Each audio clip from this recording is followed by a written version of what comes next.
Kan kibba bahaa fi dhihaa Oromiyaa guutuu margaa fi abaaboo harkatti qabatee aadaa saba ofii kan dhufees yaadatee Oromoon wal faana si arguuf girrisu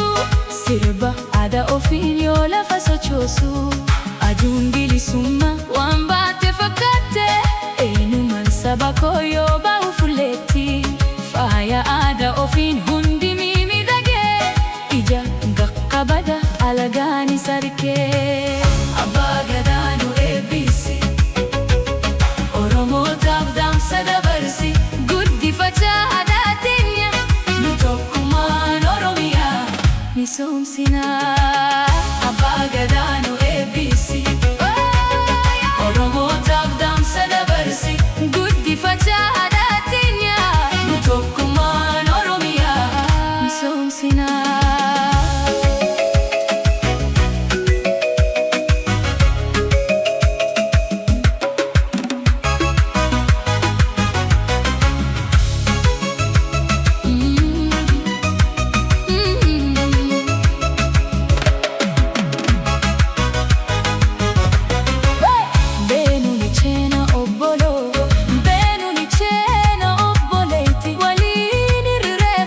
Bushoftu uhora harsaditti beenuni ceena obboloo beenuni ceena obboleetti waliin irreeffanna bushoftu uhora harsaditti heyyaan irreecha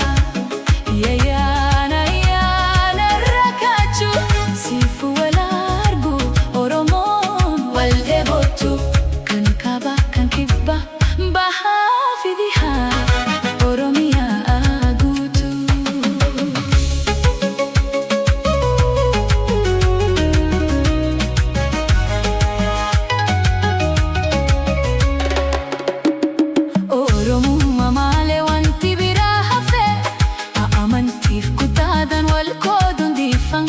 sirratti mul'ata hundi wal fakkaate ayyaana irreecha baguma nu dhufte Oromoon hundinuu kanaaf si jaalata yaada garaa qabu walitti baafata abdii Oromiyaa kan boruus fudhata bakka jiru dhufe kanaaf irreeffata abbaa gadaa nu eebbisi Oromootaaf dhaamsa dabarsi guddifachaa tokkummaan Oromiyaa misoomsinaa abbaa gadaa nu eebbisi abbaa gadaa Oromootaaf dhaamsa dabarsi guddifachaa aadaa teenya tokkummaan Oromiyaa misoomsinaa.